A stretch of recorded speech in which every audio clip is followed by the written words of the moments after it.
Welcome back to the Chad Hasty Show, News Talk KFYO. Thank you for tuning in this morning. Joining me on the phones right now, Senator from the great state of Texas, also a great podcaster.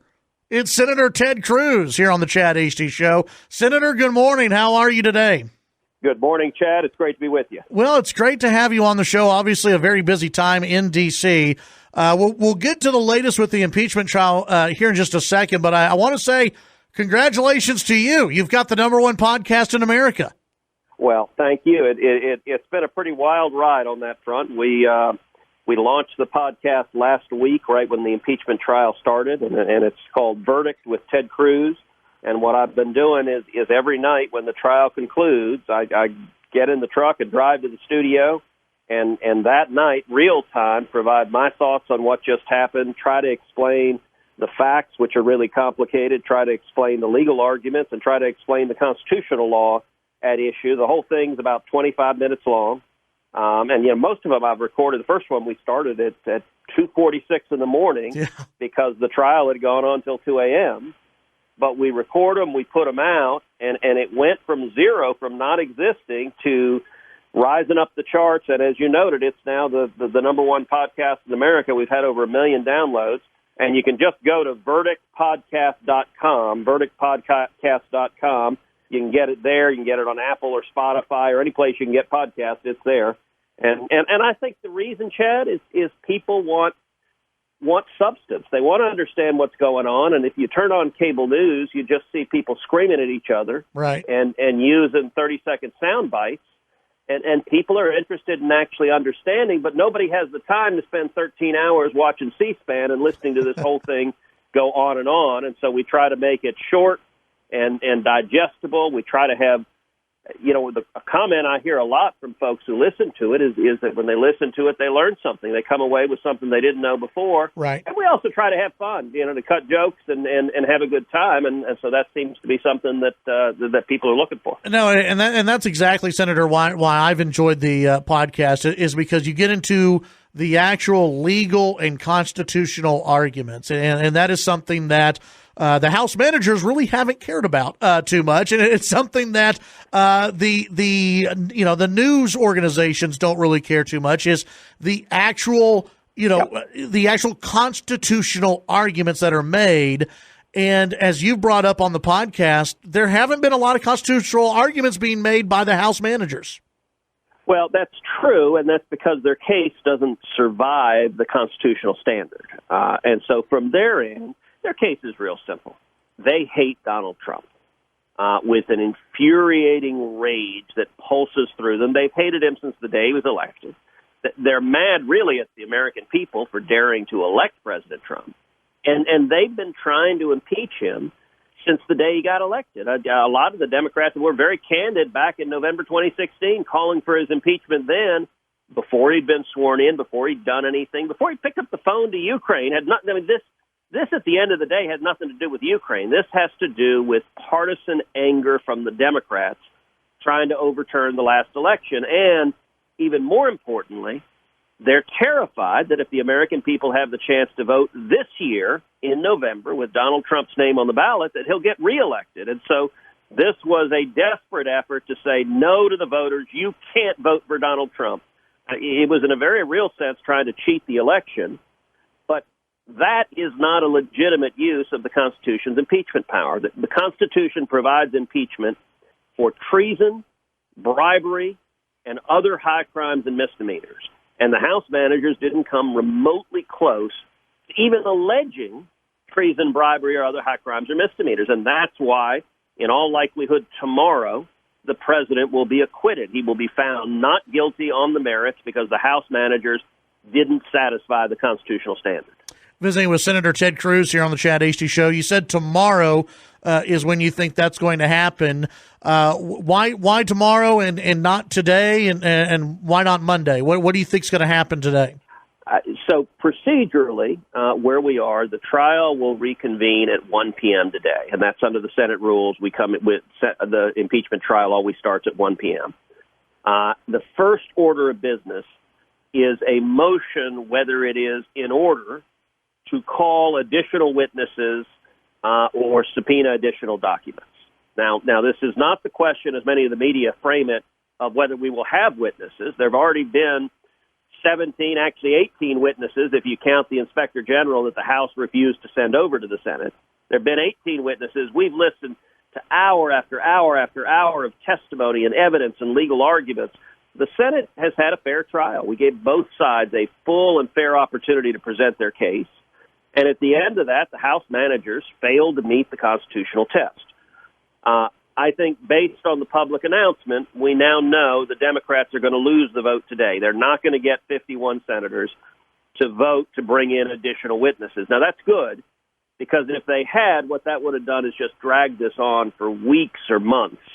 The Democrats wanted to do that because they know they haven't won. They know the House managers didn't prove their case, and so their only remaining strategy is just drag this out and delay it and try to go on a fishing expedition, try to bring in any witness they can to see if they can find something right. that the president may or may not have done wrong. And that's not what impeachment is for, is to just have it be a constant fishing expedition and persecution.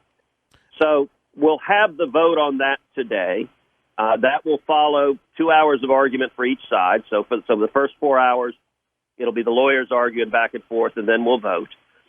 After that, I expect the Democrats will try to bring a whole bunch of motions that they're just going to be ticked off.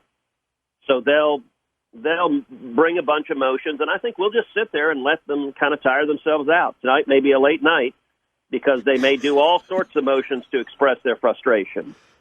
At the end of that, what I anticipate is that we will move to proceed to final judgment. I expect that vote to be scheduled probably tomorrow. It may end up being late tomorrow. But whenever we get to that vote, every senator will vote guilty or not guilty on each of the two articles. And at the end of the day, the president will be acquitted. Any chance that the witness vote gets to 50-50 today? And if that happens, what happens after that? Yeah, I think there's a real chance it's 50-50. The Democrats have 47, so their goal was to get 4 Republicans to vote with them. We know 2 who are going to do so. Mitt Romney and Susan Collins have both said they're going to vote with the Democrats to call additional witnesses. So that takes them to 49. There were 2 other senators who I would say were really in play. They were undecided about how they were going to vote, and they were Lamar Alexander and Lisa Murkowski. Late last night, Lamar Alexander announced he's going to vote no. He's not going to vote with the Democrats. He does not think we need additional witnesses because, for the very same reason I said a second ago, the House managers haven't proven their case. They haven't satisfied the constitutional standard. So that means there's 1 vote off the table. The only vote that is potentially in play right now is Lisa Murkowski. If she votes with the Democrats, it'll be 50-50. If she votes with the Republicans, it'll be 51-49. Either way, the Democrats don't prevail because the way the rules are written, in order to call additional witnesses, they had to get to 51. Okay. So 50-50 means it doesn't prevail. But I expect the Democrats to fight about that proposition. So I imagine if we are in a 50-50 world, there will be a whole lot of dispute from the Democrats on what to do then. Sure. Visiting with Senator Ted Cruz. I've got a couple more questions for you. One of them is this trial, who has it done more damage to, in your opinion, the President of the United States or Joe Biden's political future? Not even close. It's done much more damage to Joe Biden. In fact, I've wondered if this entire impeachment proceeding was paid for by the Bernie Sanders for President campaign.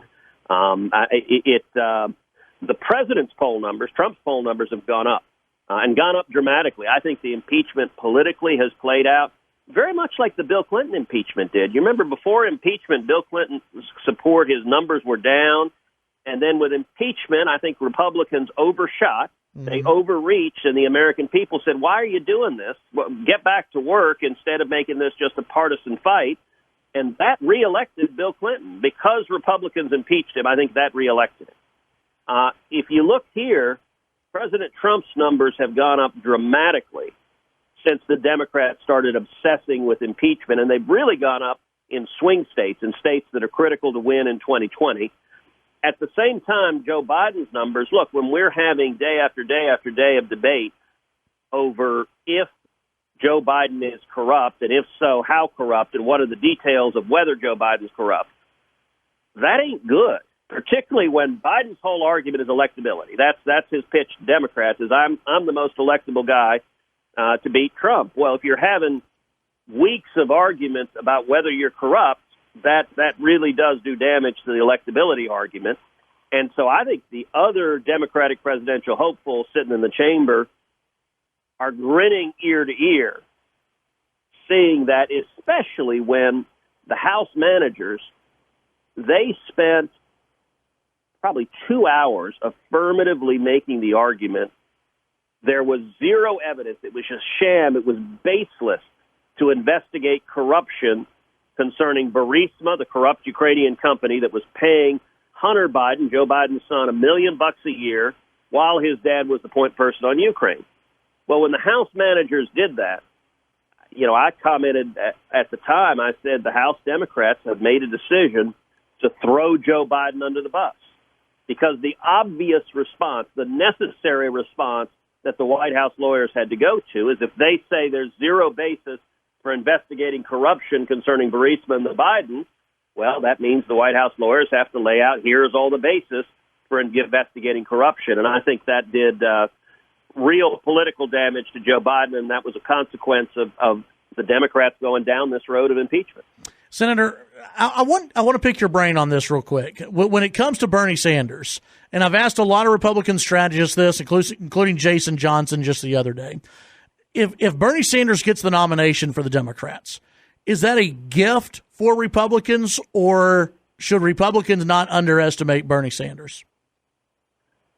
Look, maybe it's a gift, but I'm a big believer, don't underestimate.